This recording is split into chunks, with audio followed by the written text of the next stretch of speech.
Unfortunately, Magic Online also understands that this could be an issue, solves it by, well, whatever. Justin's going to lead off here with a Thoughtseize. Take a look at the grip. Gataxian Probe, a Spell Pierce, a Goblin Guide, a Brainstorm, a Force of Will, a Lightning Bolt, and a Volcanic Island. What to take? I think that the choices here are either Force of Will or Thoughtseize if he's trying to open up a path for something like Stoneforge Mystic, or the Goblin Guide if he has no defenses. I thought you were going to say Gataxian Probe. Because it is busted. Yeah. But not as busted as some of the other cards in Andrew's hand. So I think that's where the Thoughtseize is going to go. And Justin with a really powerful hand here. It looks like he has Thoughtseize and Inquisition, Spell Pierce, Stoneforge Mystic, True Name Nemesis. Really solid hand for this matchup. But the other thing here is that he dealt himself too. So I just got to be kind of happy about that. Just like the Goblin Guide. I mean, yes and no. Thoughtseize is not the best card that Justin has in the matchup, but taking Andrew's lone threat card is pretty dangerous here. Let's see what you're working with. Gataxian Probe time here for Schneider. Both players at 18. There's a Volcanic, a Deathrite, a Stoneforge, a True Name, and a Spell Pierce. Again, a very solid opening hand here. Justin with basically the tools you would want in the matchup. A discard spell, Stoneforge Mystic, True Name Nemesis. You can see why he took the Goblin Guide out of this hand as well. It's going to take him a couple turns to get his defenses set up. And if something were to get bolted in this whole sequence too, the Goblin Guide could add up to a lot of damage. So now that he does have the content, it's time for him to draw a card from his cantrip. Another Volcanic Island, that gives him land number 2. He'll play the first one, and a Grim Lavamancer shows up to the party. And how good is Grim Lavamancer here for Andrew? I mean, Justin with 2 different 2-toughness creatures in his hand, and not a lot of action otherwise. I mean, the True Name Nemesis is nice, of course. It gives Justin a path, but Grim Lavamancer, one of the better cards that Andrew can produce here. And I play a Brainstorm here off a Volcanic, excuse me, off an Underground Sea. My apologies. So a couple of cards drawn here. It means a couple of cards are going to have to go back. Justin perhaps a little frustrated. I'm sure he would have taken Grim Lavamancer out of Andrew's hand if it was there in the opening 7. Chances are high. Yeah. Yeah. That one's really good right now. So time for Geary to put a couple cards back. And then probably just have to pass the turn back. Maybe deploys a Deathrite Shaman just so it can die. I'd be surprised. This blue-red Delver deck is so good at filling up the graveyard that there's no way. It's very unlikely that you say, all right, well, I'm going to, you know, get 2 cards out of his graveyard and then set up a path for Stoneforge Mystic. Just there's too many Ponders and Brainstorms and Bolts and Fetch lands, I think, for that line of reasoning to really work. 2 cards back. Has already played a land. Swords Blosher was picked up, so just use that. Get the Grim Lavamancer out of there. And wow, Schneider making a very loud statement here. I am protecting this. Thank you. I like it. I mean, I think he would have preferred to say that Force of Will for the True Name Nemesis, but the Grim Lavamancer shuts out so much of Justin's hand that it's worth protecting in this spot. And the tough thing here, too, is the way that Geary set his cards back. He set back True Name Nemesis and a Underground Sea. And that means that, you know, the ability to cast the True Nemesis a couple turns down the road because he has a Wasteland in his hand. And I think his plan was, I'm just going to Wasteland your one land that I know about. But Schneider drew another one. So as a result, the big plan was True Name, and it's not going to work because he only has a single blue. And you see Schneider says, you can't do that. Nope. So a misstep here for Geary. And now he's in all sorts of trouble. Yes. He's way behind the gun here. Andrew with still a bolted hand, a Brainstorm. Remember, Justin's got to get a move on in this game in a general sense because price of progress is always looming. Underground Sea on top of his deck right now, too. There's a Deathrite Shaman. You know that thing's going to get roasted. That thing is not long for this world. Believe me. Don't get too attached. Yeah, that thing's gone. I don't even have the words to tell you how fast that thing's going to die. And Snyder's going to draw a card here. Looks like it may have been another copy of Gataxian Probe. Maybe a Snapcaster. And maybe a Snappy, too. It's definitely blue and powerful. He's going to start with a Brainstorm. Spell Pierce in the grip here for Geary. And it's going to counter that. So the powerful instant is countered by Spell Pierce. And now here's an attack. Yep, and there is the Underground Sea. So the reason you see Andrew attack with the Grim Lavamancer there, he doesn't want to lose that Gataxian Probe as one of his last 2 cards in the graveyard because his Snapcaster in hand, no 3rd land. Geary gonna play a second blue source, and now True Name Nemesis is gonna come to the party. Wasteland gonna take down a volcanic island. You're gonna get a float and a bolt. We're going upstairs. I like it. Schneider's graveyard 4 cards now. He'll take a draw. Cataxian Probe. Wants to see the Stoneforge along with the Flooded Strand. And we've seen Andrew get in the spot before where he's got some early pressure. He's attacking the life total. Some roadblock comes up, and he's got to figure out a way to finish off the game with burn spells in his creatures. Take a draw. It's another Lightning Bolt. Pretty big draw there. Schneider just needs one more land to operate with. Has to pass the turn back over to Geary, who's going to take a draw. Looks like he picked up another land. We're getting close to Batterskull territory. Same with Umezawa's Jite as well. See which one the Stoneforge wants to search up here. I think it's going to be Umezawa's Jite. Yeah, me too. It's just a turn earlier in connecting, and that's all Justin needs to do is connect once. And there is the legendary equipment from Betrayers of Kamigawa showing up. Going to have a huge impact on this game. But it might be the Merfolk that actually has a larger impact here. Causing all sorts of problems now. And with Andrew not even having a second land, it's not clear he can even get to Price of Progress.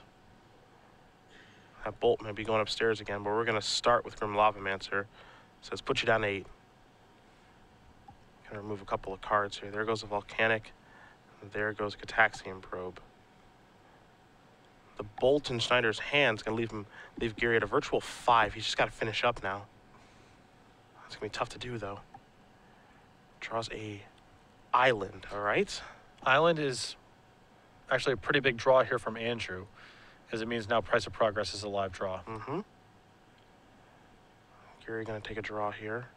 Stoneforge Mystic the draw, not a big deal. That Grim Lavamancer have to deal some more damage here.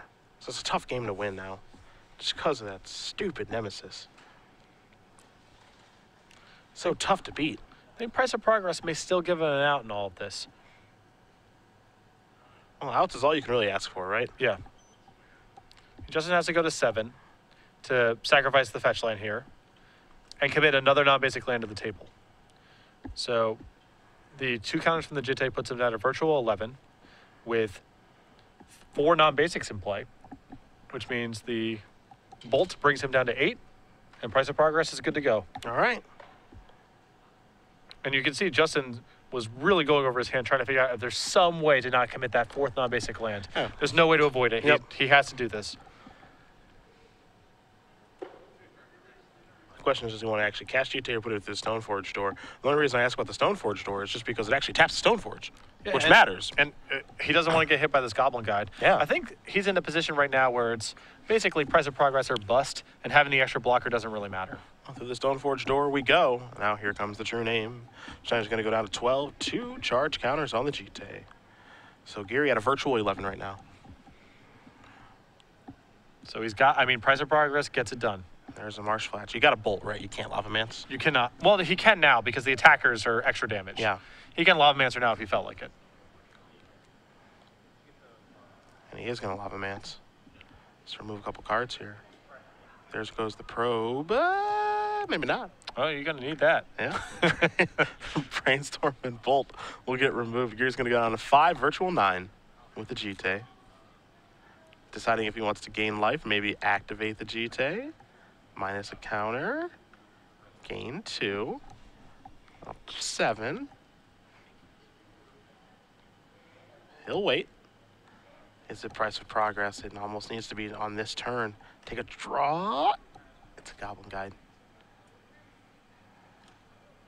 Not sure how much that one does now. So next turn, Justin goes to 9, virtual 13, minus. If he attacks with the Goblin Guide, I believe Price of Progress is still live the following turn. All right. Because this knocks him down to 2. He gets to gain 6 effectively, the 1 counter. Yep. Plus the 2 more he gets. That puts him to 8, and Price of Progress is still good to go. So another draw. Triggers from the Goblin Guide. There's a Pluto Delta. That's 1. Second trigger, Inquisition of Kozilek. Doesn't matter. Yeah. And I think Justin's going to shuffle this one away, if I had to take a guess. A little risky taking the one from the flats. I guess he goes down to 7 in that. Yeah, I mean, Yeah. These points of damage do matter. Going to gain a life. He's going to go up to 9. Going to take the 5, go down to 4. I mean, Inquisition goes like, I agree with you. It's not very good at this point. Though Schneider does have a bolt in his hand. Yeah. There is that. There's your life total, 4 to 12. Here in game 1 of our semifinal match between Geary and Schneider. If you're just tuning in, it looked like Geary would be running away with this thing, but that's not the case. He's trying to hold on, actually. Yeah. He's just going to draw that Inquisition, it looks like. Does pick up a copy of the discard spell. Stoneforge Mystic, along with another fetch land in Delta and Inquisition. And he's going to start by casting the discard spell. Schneider going to show him that Lightning Bolt along with the Snapcaster Mage. Which one do I take? I mean, Snapcaster can only get back Cataxi Probe at this stage, so I had to imagine the Bolt's more significant. You can also draw a Brainstorm or a Ponder and still Bolt in the same turn, so... And he will go with the Lightning Bolt. Yeah, I like that. I like that choice. Now it's time to attack. For 3. Schneider goes down to 9, but more importantly, Geary's going to get 2 charge counters on Shite. Is he going to go removing right now? It is unbelievable if Andrew's able to win a game where he got hit by a Jite twice. I got to agree. Lavamancer's going to bite the dust. Geary's going to go up to 6. Stoneforge Mystic number 2 is going to join the party. Trigger. Give me a Batter Skull. Andrew Schneider says, give me a Price of Progress. How about that?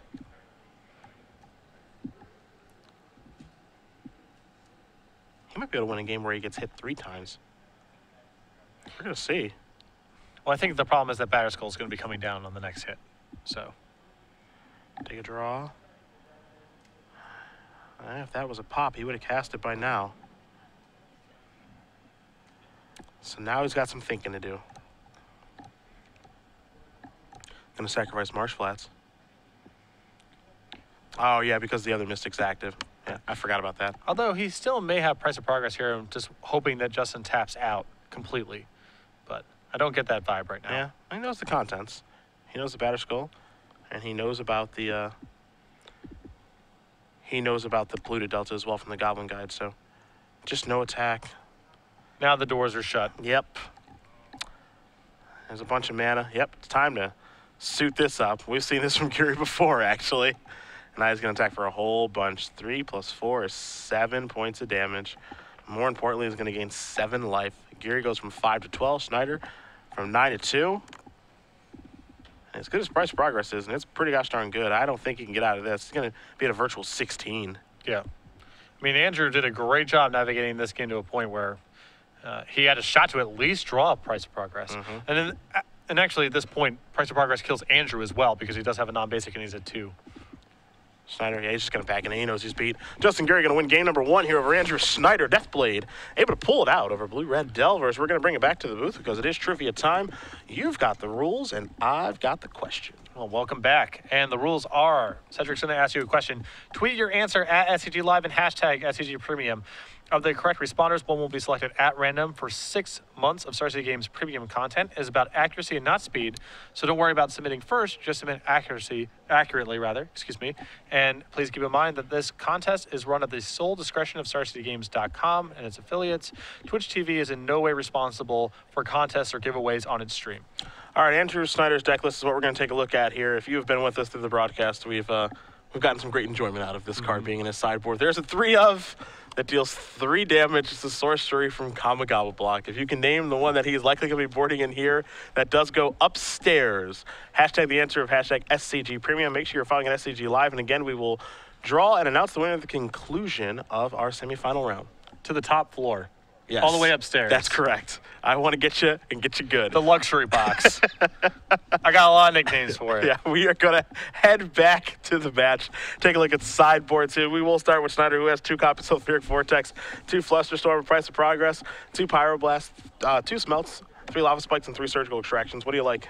Well, in these kind of matchups, by which I mean non-combo decks, Andrew generally wants to get away from his counterspells and bring in more burn elements. So I think you're going to see the 3 copies of Lava Spike come in, along with the 2 copies of Sulfuric Vortex, which are just good in general against Justin, and also a good answer to the equipment that causes Andrew so much trouble.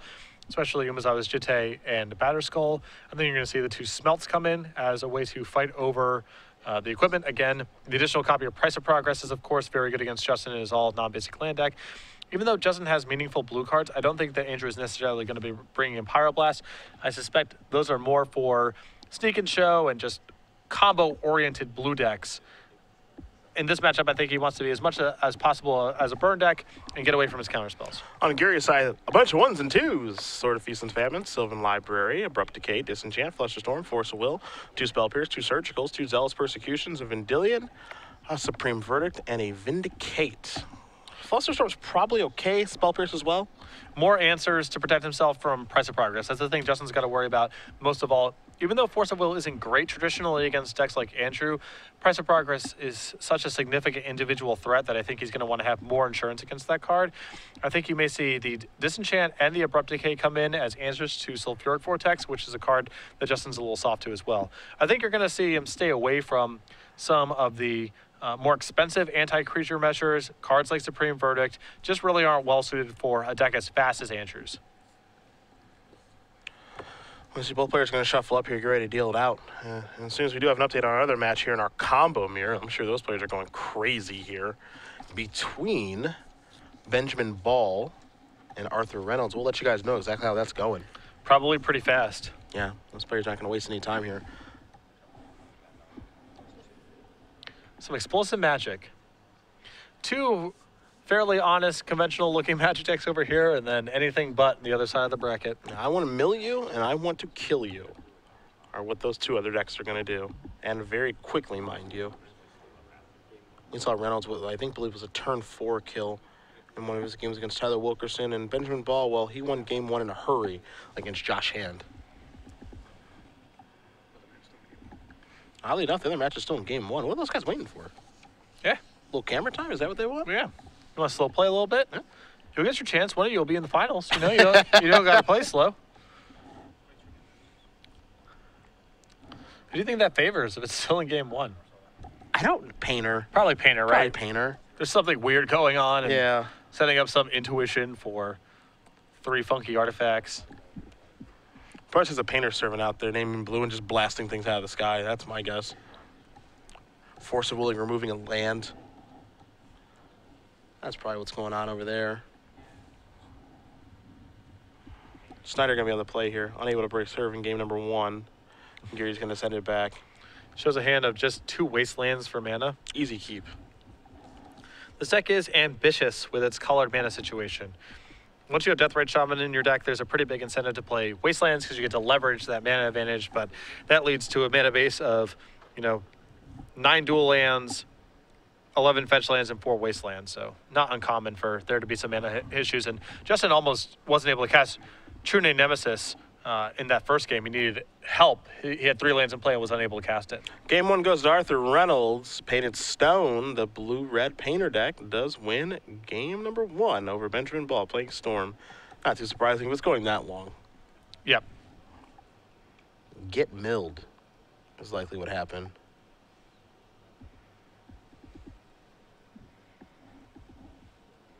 And maybe it slows down even further post-board games. I mean, these decks bring in a lot of disruption, generally speaking. More counter spells, more discard, and so forth. But definitely some odd magic going on the other side of the bracket. Just some odd magic taking place in our top 8. Just not what we have seen. I mean, one Delver deck is well below expectation. And it's this Delver deck. Yeah. Yeah. It's a welcome change of pace here. Same with the Standard Open, too. Just burn. A lot of burn. Just get you. We're going to come back to Knoxville. I hope so. I hope so, too. A little Gataxian Probe action. I like that. Brainstorm, True Name Nemesis, Disenchant, a couple of lands. Solid 6-card hand. I can't complain too much. True Name got the last one done, and we all know how powerful Brainstorm is, so you got to like this hand. And again, Disenchant, very important to have some protection against Sulfuric Vortex because that card, uncontested, will cause Justin all sorts of fits. Equipment doesn't work, Deathrite Shaman, most of his tools for stopping Andrew.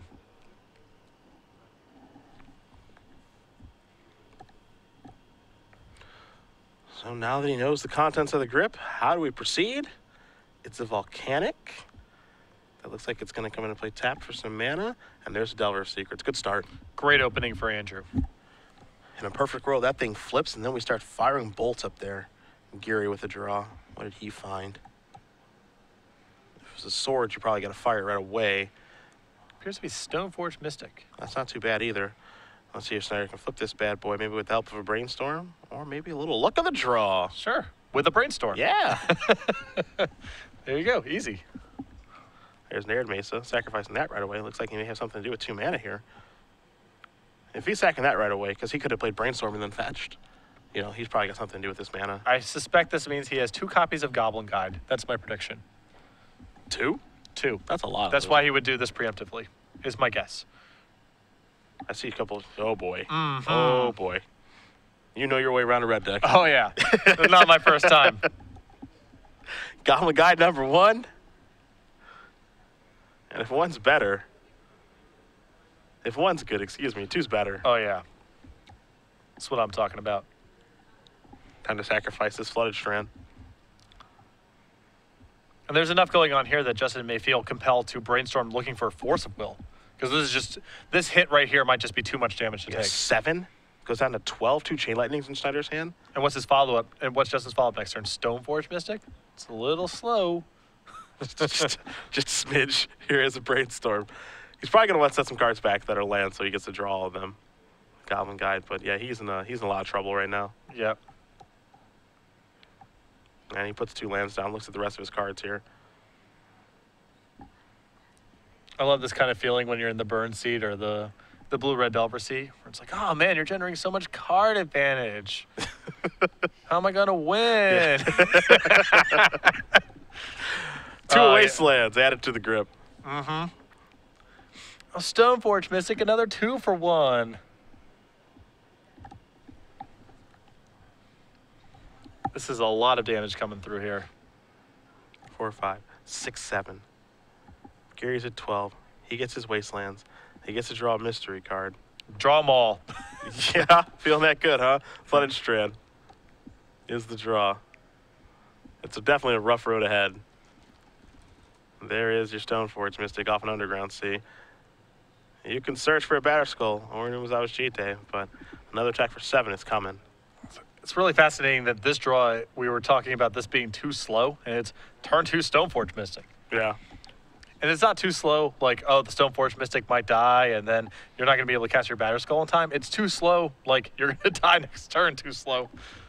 Going to discard a Flooded Strand before passing the turn back over to Schneider, who's going to untap. He's going to take a draw. What's he find? I think that was a Snappy. Mm-hmm. Chain Lightning, get that out of here. Coming in for 7 again. You're going to go down to 5. 2 Goblin Guide triggers. This is 1. Underground Sea and 2. A Snappy. Schneider with another Chain Lightning in the grip also has a Brainstorm that he may want to cast. He's just going to pass the turn back. Yeah, Justin Geary knows I cannot get out of this. So essentially a turn 3 kill there from Blue Red Delver. And that's the draw. And Andrew did actually literally have a turn 3 kill. Mm-hmm. He showed enough respect for the possibility of Force of Will that he didn't just go post-combat Chain Lightning you twice. He decided to try to kill the Stoneforge Mystic just in case something weird happened. But based on the cards in hand, Andrew had him on turn 3. Yeah. Pretty nice draw there from the Blue Red Delver player. Was not shabby. And we'll see if either player goes back to the sideboard here. You see the deck list out in front of him. Geary took a look in the box and he said, I'm good. And Schneider knows his deck very well, knows the matchup, so it looks like he's good. I'm always wary of having Goblin Guide on the draw against decks like Justin because there's too many ways for it to go bad. Whether it's Brainstorm putting back lands or removal spells or just the board getting clogged up with True Name Nemesis and so forth. But it doesn't really look like Andrew's going back, so I think he's looking at presenting the same 60. Who do we like? Player draw since Geary's on the play here. I like Justin. Yeah. I mean, the matchup's close. Being on the play just feels like the most important thing. This deck's so powerful. It is really powerful. Hard to imagine that things would get so tough for him. I mean, I definitely like the way that Schneider has configured his deck after sideboard to just be a burn deck, and that seems very good against Geary. I just wish there were cards like, Searing Blood or Searing Blaze, so that some of the cards were just both. Yes. A burn spell and a removal spell. The tough thing here is that with Blue-Red Delver is the colored mana situation is pretty sensitive. There are islands and you want to fetch those because you're playing around Wasteland or, you have Price of Progress in your deck, so you want to make sure that that's asymmetrical. And all this leads to a world where it's really hard to play double blue and double red spells. Sulfuric Vortex is a little bit of a different animal because you need to have 3 lands in play anyway. So unless you have both copies of your basic islands in play, you can cast the Vortex, assuming that you have 3 mana. But Searing Blood and those kind of cards cause you to go through some hoops that you may not be willing to go through. Similarly, Dan is not good in the sideboard. It's just too hard to cast. Come on. That card's sweet. It is sweet. It's just too hard to cast. The Dan artwork is really good, too. It is awesome. I think it's a fish eating a boat. I think it's underneath the boat, Dan artwork. and it is preparing to turn over the raft, I believe. I think it's just eating a boat. Fish don't typically eat boats. They Dan ain't no normal fish. Okay? That point is well taken. Good old Daniel, the fish. Players going to draw their opening hands here. Looks like Andrew's got a good mix of lands and spells. He's happy. Justin's happy. We're underway. Marsh flats to begin. No Deathrite Shaman. You've got to be happy for Schneider. There's a Goblin Guide. Doesn't want to show that probe just yet. Trigger. Underground Sea. Is it swords? That's the big question. It's not. It's a lot of discipline from Andrew there if he's not willing to run that Cataxing Probe into a Spell Pierce. He knows he needs that probe. Because in theory, you would want to see what's going on first. Because if Justin has a Swords of Plowshare in his hand, you don't even want to attack with the Goblin Guide there. So he must be really wary of getting that card countered. And if you look at his hand, it makes some sense. He's really land heavy. So trading 1 for 1 that way, even for something as innocuous as a Cataxing Probe, would be pretty bad for Andrew. This is a Stoneforge Mystic. Trigger. See if it's GT or Batterskull. I think Justin may already have the Batterskull in hand. Okay. So this might be one of those really rough spots where Andrew assumes that it's Jute and the Batterskull is already there. Ponder the draw. Well, I guess. Wow, that's neat. That is really neat. Now he gets to know. Look at Cataxian Probe working overtime. Both equipment along with the true name of Spell Pierce, Flusterstorm, 2 Stoneforge. So even if you bother killing Stoneforge, you got to work through the other ones. But at least he's behind on general tempo in the game. Here's where a Goblin Guy can come back to backfire because Geary doesn't have a lot of lands. Well, the thing is, if there's a land on top, that means Justin's drawing it anyway. You're giving him additional spells as the game proceeds, and Justin's already he's got plenty of spells to work with. So it's a little bit deceptive with Goblin Guide, but you're not keeping him off of lands because he would just draw that land anyway. Take a draw. That is a smelt. Huge draw for Andrew. He can now try to bait Justin into a place where he deploys the Batterskull and is able to tag it with the smelt. Volcanic into Ponder. So hit 1, chain, 2, mountain, 3, vortex. Oh. He's already got a vortex in the grip too. Some heaters. I mean, again, he knows that Justin's potentially shields down next turn. If he kills the Stoneforge Mystic and Justin says, all right, I'll redeploy a Stoneforge Mystic, he is in a lot of trouble. There's a chain. In for 2 we go. Let's see if it's a land. I think that's the most important thing here. It's not. It's a Deathrite. And I mean, Deathrite's really good for Justin also because it allows him to play a 1-mana spell, Deathrite Shaman, and keep up a soft counter. Here's chain. Take care of the Stoneforge. Deathrite goes to the grip. He quickly plays Stoneforge Mystic. Oh boy, I think Andrew's going to get this one, to be quite honest. He gets the opportunity to drop Sulfuric Vortex. That's huge right now. With a smelt in hand, Goblin Guide still attacking. Yeah. I think that if Justin plays Deathrite Shaman with a mana up, now he doesn't know about necessarily that Andrew has Vortex. Oh, of course. This opening right now, the way that Justin has sequenced this is playing right into Andrew's hands. And for 2, trigger the Goblin Guide. That's a Thoughtseize. Yeah. Wow. That's not good.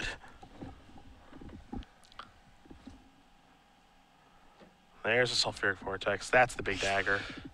No more life gain. I mean, again, Justin still has Disenchant in his deck. He has Abrupt Decay, which he can't cast, assuming that he brought it in. Yep. But he's drawing pretty slim to this card. So your Vortex going to deal 2 to Geary. He wants to make sure he knows what it does. Both parts are actually very important right now. 2 and no life gain. So Geary's going to go down a little bit lower to 11. Schneider at 18 for the moment. We know Geary picked up a Thoughtseize for the turn. That's about the worst card he could have drawn. So presumably he's just going to leave mana open to be able to activate Stoneforge Mystic and get absolutely annihilated by Smelt. Right. That's the thing in all of this is, you know, Batterskull's still pretty attractive for Justin, just putting a 4/4 Vigilance into play. But again, plays right into Andrew's hands. Brainstorm. Going to lead things off here for Schneider. So 3 cards coming here. Nothing too great there. An Island, a Scalding Tarn, and a Delver of Secrets. Well, just getting to shuffle away some of this mana is good for Andrew. Yeah. Going to play a Tarn. You see he's got the Smelt at the ready. He says, get in there, Goblin Guy. And if you're Geary, you just got to go, what? That guy's got a trigger here. I almost want to block my Stoneforges from Justin. There's a Jace, yeah. I don't know if that's better or worse than Thoughtseize. Does it make sense to block with Stoneforge and then activate? You have to imagine something's up. Yeah, you might have to. Yeah, he has to chump block here. You're gonna activate, put a Batterskull into play. He can't just. I don't think it's reasonable when your Goblin Guy's attacking. It's like, oh, I guess Batterskull's gonna eat it then, right? It's like, no. So you got to try to get the block. There's a Smelt on the Batterskull. Follow up with the Delver of Secrets. I think if I was in Andrew's position there, I might have just played the second Vortex. Really up the clock. Yeah, and just leave him with no outs. This Smelt Delver line is totally fine too. Don't get me wrong. See if Delver's gonna flip here. I believe Andrew's gonna probably sacrifice a Scalding Tarn. I think he just put 2 lands back on top of his deck. Yeah. Hoping that well, I'm not sure if Schneider remembered the trigger for the Vortex, as it is his trigger. But to deal Geary too. Yeah. Because Geary's turn was very fast. He just played Stoneforge. He drew the Jace, played Stoneforge Mystic, so. See Schneider going to get an island out here. 9 looks correct because Justin was at 11 last turn and chump blocked with the Stoneforge Mystic. Trigger the Delver. You got to trigger the Vortex too. That's correct. And he does. Goes down to 13. Looks like Delver's not flipping. Guess we don't think so. And it's not. Grimloft Mancer's not so bad, though. Now the shabby draw. Gonna attack here for 2. Abrupt Decay, can't cast you. See if Geary's gonna block. The answer is no. Here comes the backup Vortex and the Lavamancer. I don't think there's getting out of this one. Not with an uncastable Abrupt Decay coming. Yeah, he's gonna pack it up and pack it in. Andrew Schneider with Blue-Red Delver, able to break serve again. The 8 seeds moving on to the finals. Defeats Justin Geary 2-1. Becoming a burn deck is lots of fun. Andrew's, that third game makes me miss competitive Magic. Yeah. I haven't missed it in some months, but